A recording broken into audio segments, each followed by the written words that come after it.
Thank you. Thank you for your bravery in your work as well as in your generosity in talking about your lives here. I've got lots of notes. And there's a lot that I want to ask and talk about, but my having the mic means that I have responsibility to make sure that you get to ask questions, and I'm sure that there are things that you would like to ask our guests. And so I'm going to just open it up to questions from our students or comments about something that you've heard, and then I want to encourage you all to talk to each other if you want to respond to one another. Did I see a hand? Yes.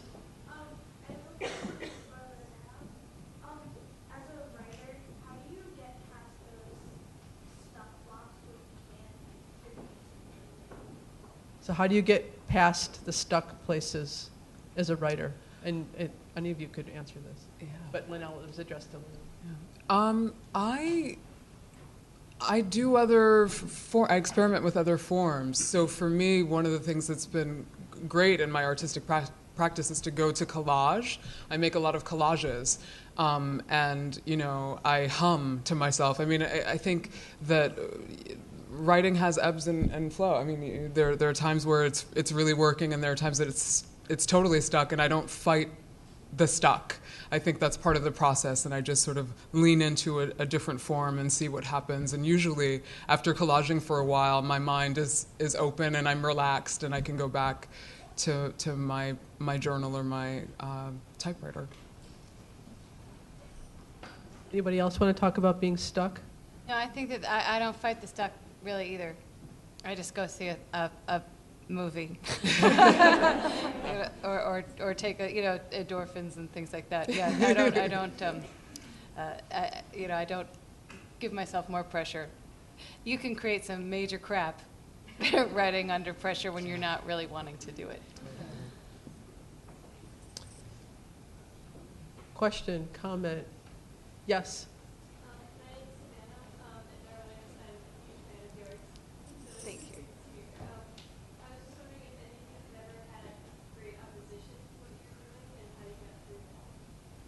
Have you experienced opposition, and how did you address that? Sorry, go ahead.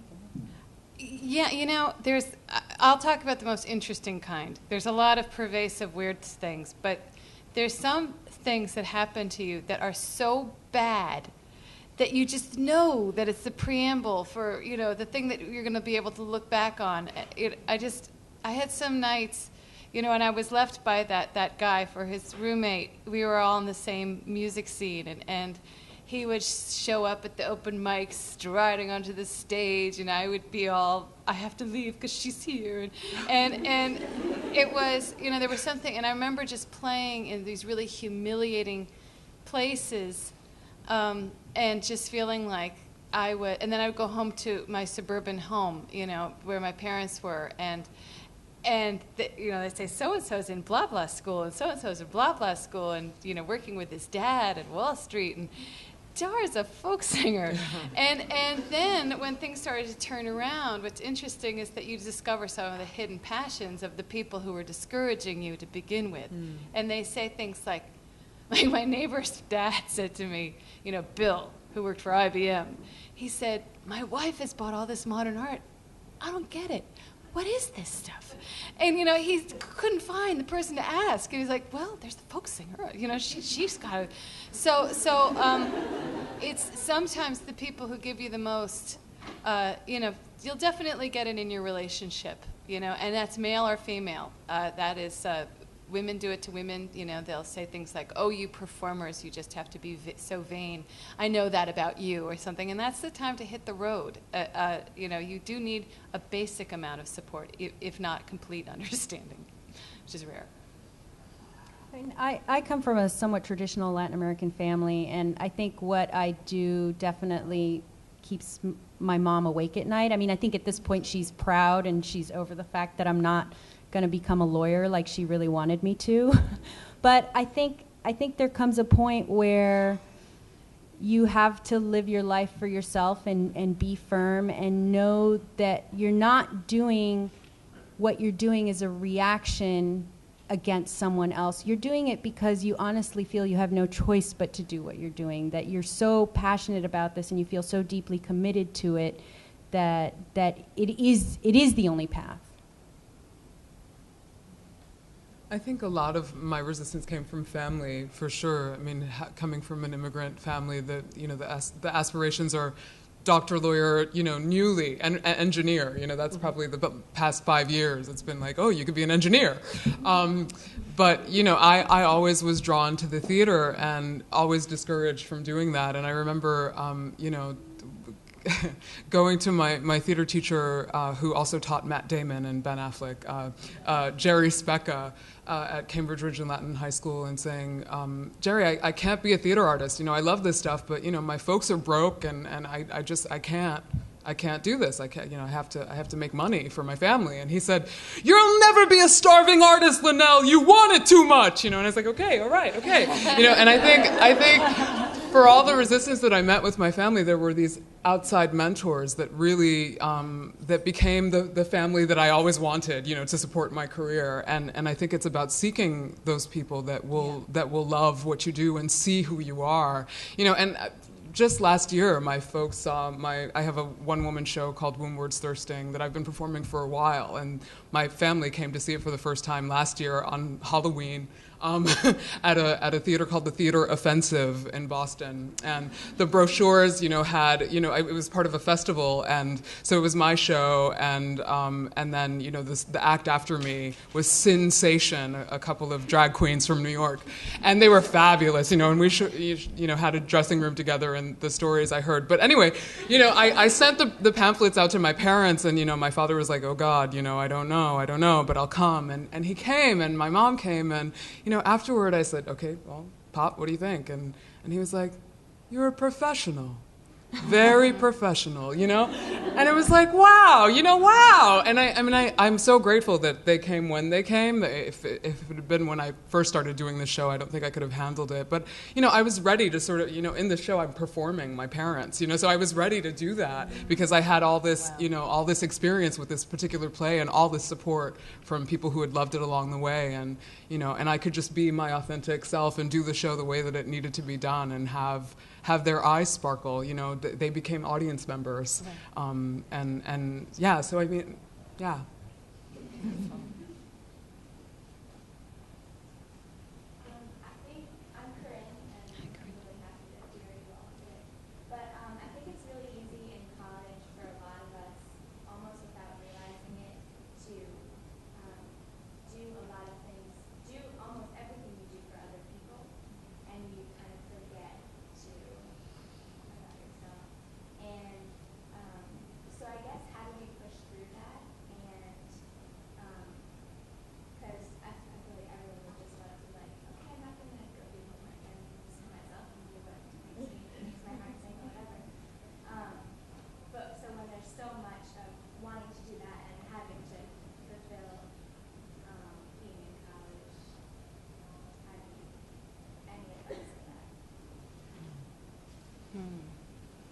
I mean, I think that's the struggle of anybody who works in the arts is like how do you make a living?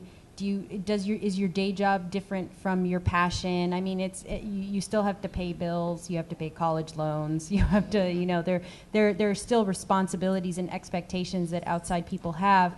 I think all of us have probably had many jobs outside of our areas of interest, which we had to do in order to cultivate the thing on the side. I mean, I think it's just being dogged enough and professional enough to get to that point where you can finally, make that jump, as you were saying. I mean, it's like that tension always exists. It always exists.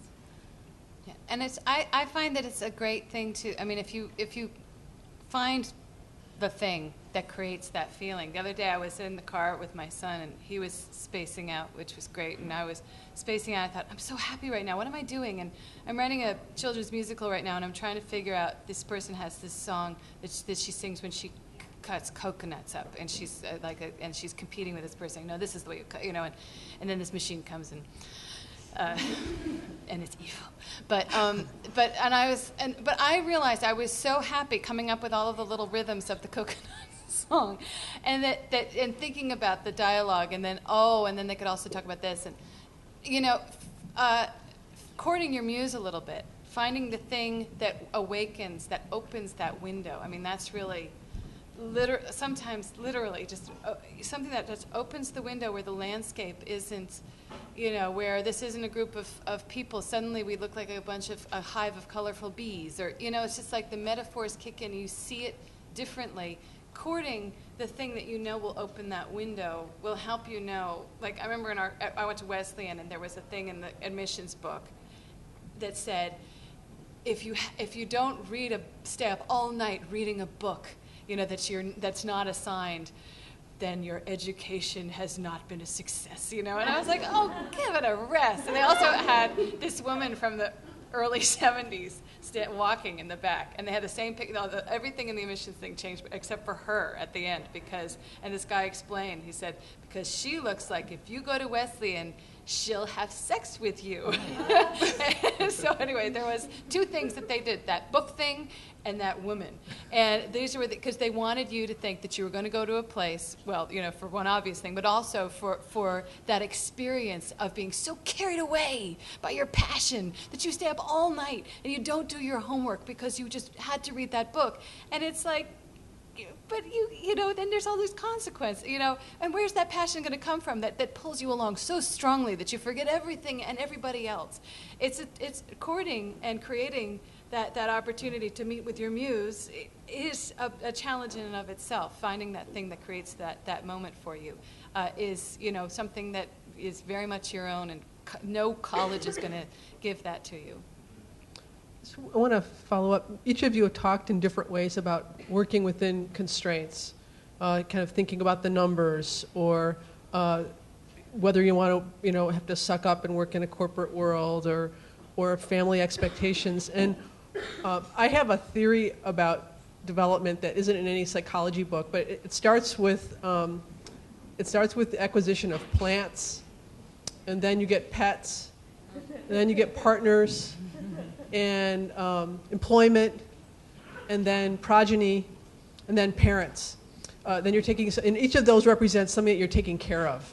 And as soon as you get a puppy, it's all over in terms of your ability to travel and think freely about your lives. And I'm wondering, how are you finding that as you've left college and have had to kind of begin to, maybe you don't have any plants, I don't know, but how do you handle the demands of relationships and commitments and other things that you care about when there's also this muse and this passion or this art? I did partner then plants. Yeah. I have one of those partners who really supports and understands what I do, and I travel, around the country and sometimes Canada a lot, and